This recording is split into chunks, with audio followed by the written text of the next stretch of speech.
Am I as I am, as you are? Today I wanted to talk about something known as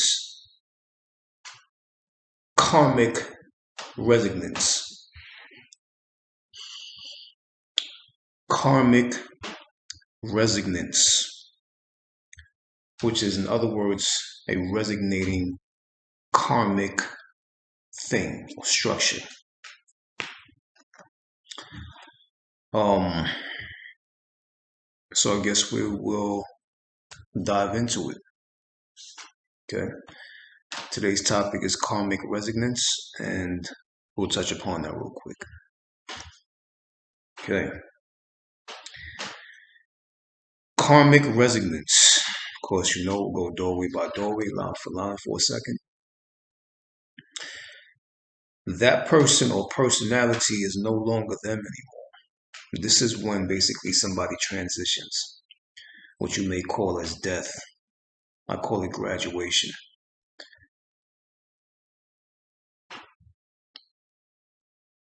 It's a transitioning point. It's a being meeting its crossover period from one reality to the next. Okay, so let's dive into it, doorway by doorway. Okay. Karmic resonance. When somebody leaves their body or their physical body, that personality is no longer them anymore. It's just a memory. So when they come to you in your sleep or your awake reality, tell them, go away from me. Go somewhere. I don't know you anymore.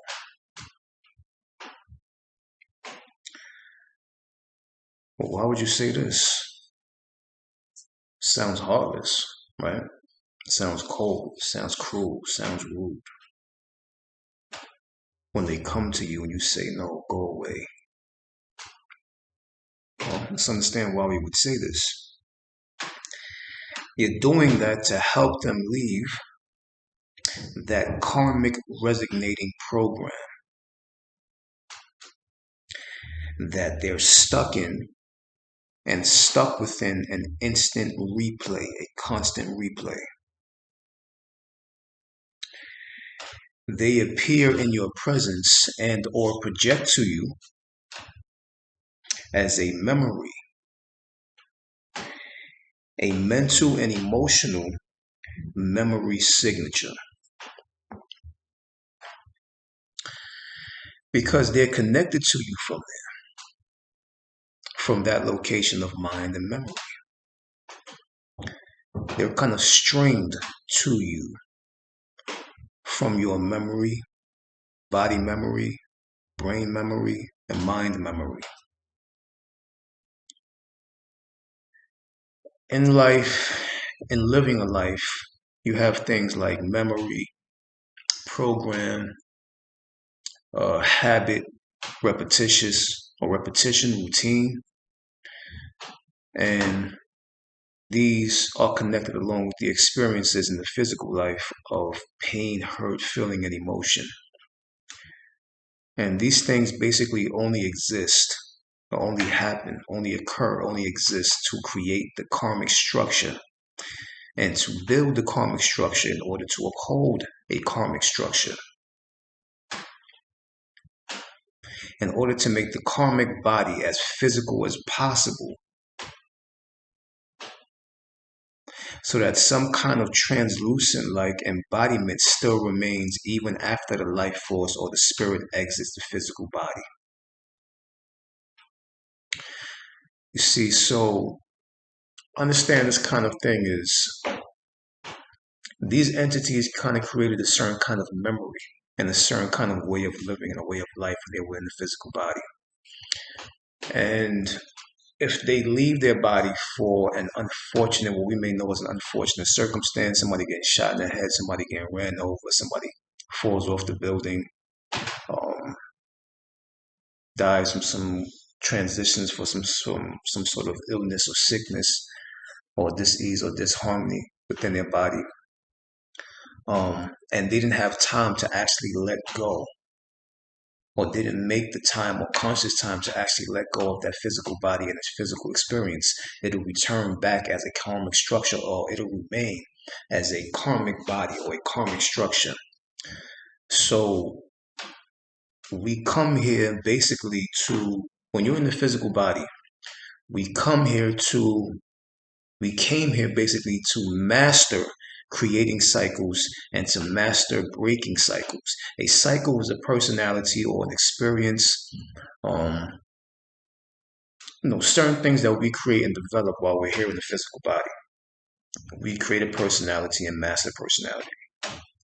We have an experience, physical experience, all these memories and things lingering inside the brain. We become these persons or these people or this human body for a long period of time during this experience. And we're doing that because it's actually the karmic body or the karma body, the body after the physical body, that is trying to substantiate itself and create itself even after the physical body is gone. So, according to our ancestors and ancestral technology, mental technology, what we had before, we were here, we knew that we came here in this physical reality to master creating cycles, creating a personality, creating many personalities, creating many memories, experiences, and to master breaking cycles, creating cycles and breaking cycles. And this is very important. When we forgot knowledge of self, we forgot these kind of methods that we actually have to tap into and acknowledge and start to put the work in.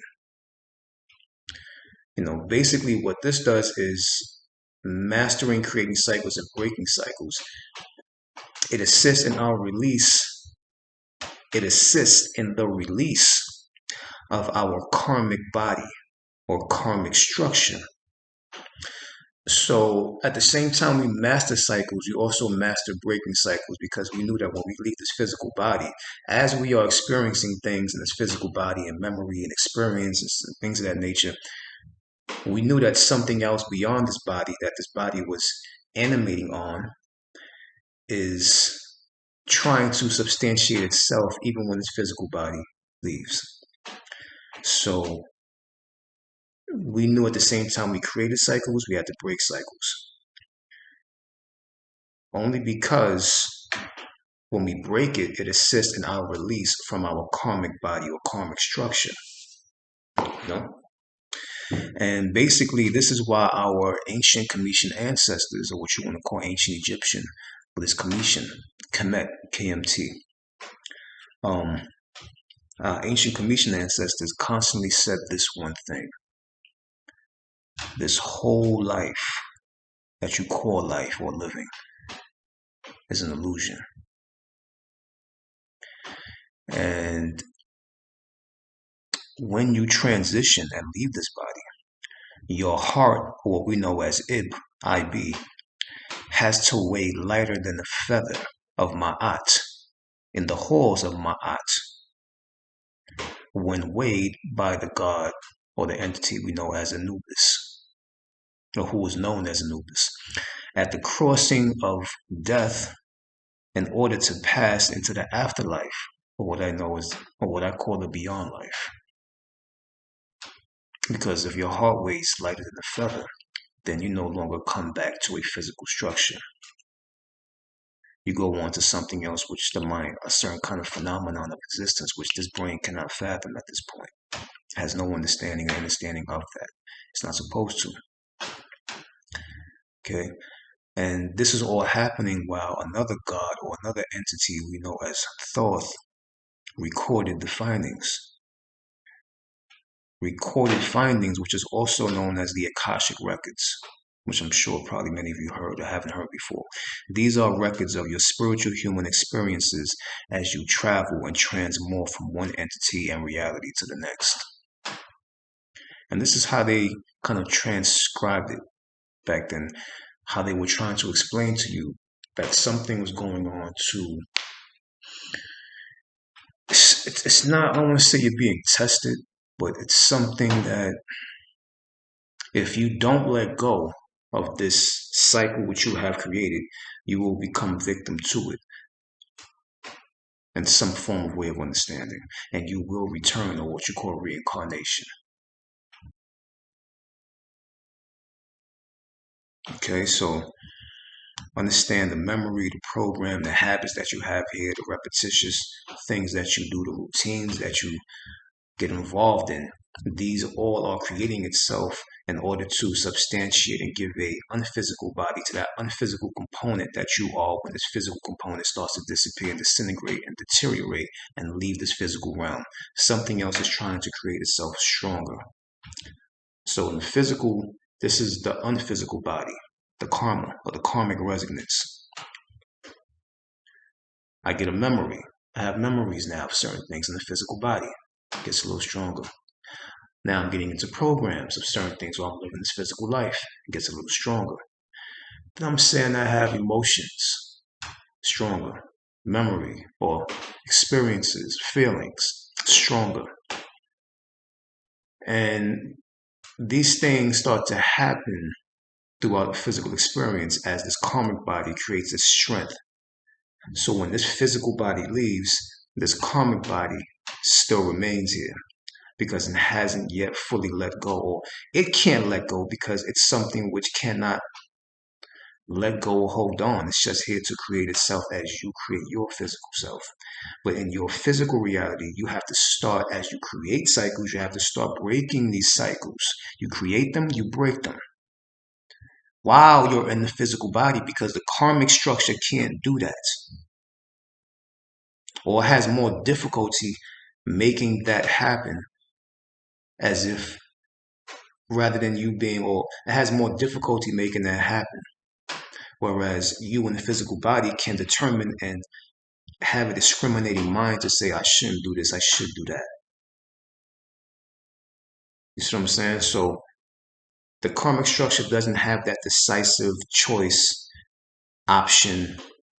Maybe I should do this, maybe I shouldn't do that. It's a constant ongoing thing from the point where you transition from. So if you transition as a lost individual, the karmic structure just goes on as a lost existence. But there is something else that happens sometimes, which is why, and the person may leave their physical body, but they may still think that they are this physical body in the karmic resonance because they haven't broke that cycle which they created in the physical body and that physical life. So now it just goes on to the karmic structure or the karmic cycle of mind, or karmic cycle of existence. And it can't decipher, I should leave, should I stay, am I this person, am I not this person? It has a certain sense of consciousness, but not to the point where we can understand what that consciousness which it contains to that degree. It's not the same kind of consciousness that we have. I'm saying, so it's a little different. Different things to decipher in these two different kind of points that I'm touching upon at the moment. Okay. All right. So let's move on to the next one. Karma or kama, ka in ancient language is known as spirit or the unseen animation or unseen animator. And ma is balance, as in ma'at, which means basically ka ma is balance animation while still in the skin or flesh or physical reality. So you have to balance this animation or this animating thing or the animator, the unseen animator. You have to balance in your physical brain. You have to get a balance of what's actually going on besides what you think is going on. You have to have some type of knowledge or awareness of the unseen reality beyond your seen reality. You have to balance the animation in your physical reality. You understand what I'm saying? So you have to have some kind of knowledge of self. While you're in the physical body is the only time that you can actually create that release from this karmic structure that is going to appear after the physical body disappears. So just know as you're creating your own memory, your experiences, your own pain, your own emotion, your own feeling, whatever you're experiencing in this physical body, there is something else which animates this body, that's moving this body. Even when I'm talking right now to you through this camera, I'm moving because something is animating this body. I'm able to talk because a life force is present within the body. The body is not alive. The bodies are not alive. It's something within the body that is presently animating the physical body in certain ways. That thing which is physically animating is the spirit. Okay? And the spirit sits in the seat of the soul. Um, so we're leaving many imprints. We're embedding a program. We're embedding programs inside the physical flesh. And as these things embed in the flesh, it starts to make a deeper, more innate, more internal imprint on the karmic body or the karmic structure.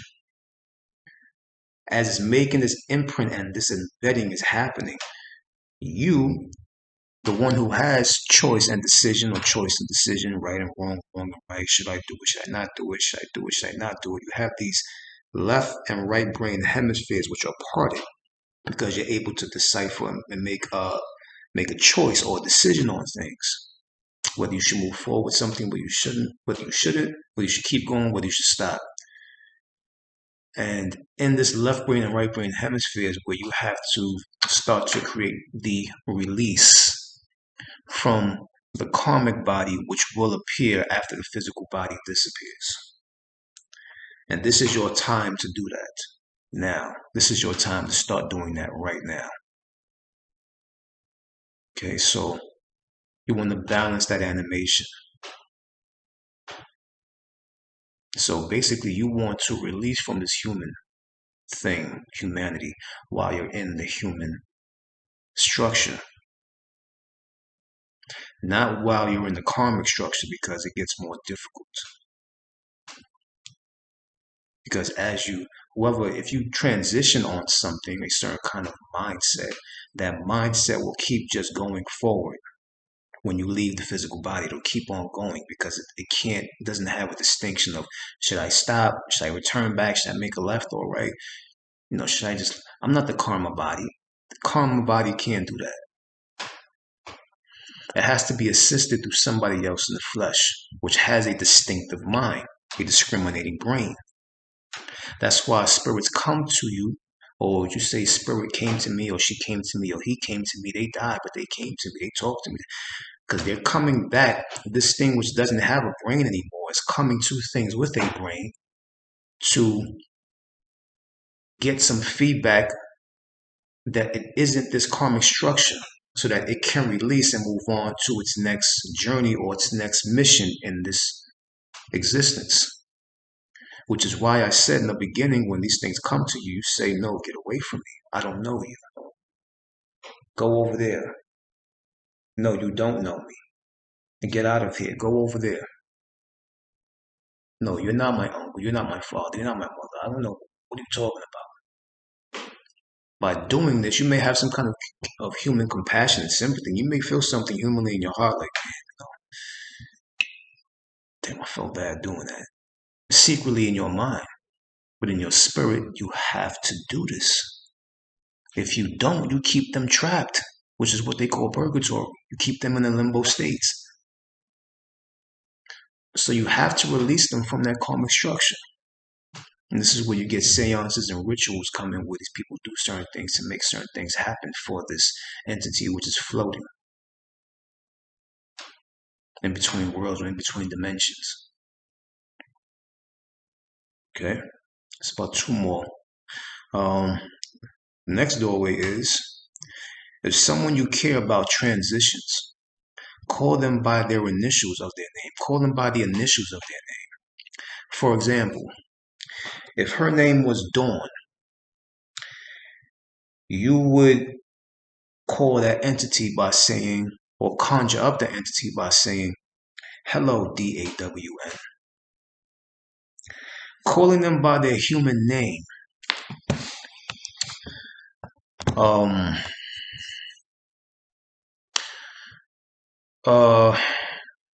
it kind of leaves a feeling, and it creates some kind of personal thing with you because you knew them in the human body by their name. You call them in the spiritual aspect by their name. You start to feel a little funny about it. And plus, they're not that name anymore. A name is just backwards. It's Eman or Eman, which stands for emanate. So a name is nothing but an emanation, a sound emanation, an emanation of sound. This is what a name is, what my name is, what your name is, what anybody's name is. Name is just eman, which is emanate. It's an emanation, which is why when somebody calls you, you turn to them or you turn this way because somebody is calling you for your attention. So it's an emanation. You emanate in this view and you emanate in that view. So name is nothing but an emanation. Okay. So when you don't want to call them by their physical emanation anymore, call them, be creative with it. Like I said, use their initials because they're no longer that physical thing anymore. They're now what you call a God or in God form or God-like form or God potential form. Okay. So you don't want to call them by their name. Call them by their initials because you're calling them by their symbols, by their shapes, by their signs or their sigil. Because names or words are composed of letters, and letters are actually symbols and signs and shapes. This is what letters are. So you're calling them by their symbol, you're calling them by their shape, you're calling them by their sign, you're calling them by their sigil. And what this does is within you, it leaves a feeling of space and you become impersonal because you don't want to get personal. Because when you get personal and get emotion and feeling and start crying and getting depressed and sad, you're pulling them back into this physical reality. No, you don't want to do that. This is why I say calling about something which leaves you impersonal. It creates a release within you, a vent within you. You create that space and that distance between you and them, this and that. You give them that orbit of freedom. Okay? For them to find their self, for them to find their path back to wherever they need to go back to, or return back to, or move on to. It's a respect of one's orbit to the next. Okay? And last doorway is we don't necessarily get in touch with spirits to that degree, if you want to say. Okay? We animate their present or past personalities with our imagination and intent or agenda, and interact with that thing that projects in our minds as a reflection of our request of that entity and or energy. Just like you can call somebody, say, oh, this person transitioned, call them back to me. And you think you're actually calling a spirit back to you, but you can actually animate them within the mind, within your own mind right now. You know, you can look at Sammy Davis Jr., I'm just thinking, and just calling him to you, but you can make him do whatever you want in your mind because your mind can do that. You can make him do the split right now. You can make him spin. You can make him look at you funny. You can put a funny hat on him. You can put funny glasses on him. You know, you can put red gloves on his hands right now and imagine that because your imagination, your creativity can animate that person in that way in order for you to see them how you want to see them. So you're really just animating with your creativity and your imagination these individuals when you call them to you. Unless they actually willingly come to you, then that's something totally different. Okay. So basically that's, you know, just wanted to touch upon that real quick, real briefly on what we know as karmic resonance or a karmic structure. And the body, the less physical body, or the other dimensional body that appears after the physical body is gone. Amayas Asian, Amayas, as I am, as you are. See you guys next time. Till then, I'll keep you in vision. 1, 0.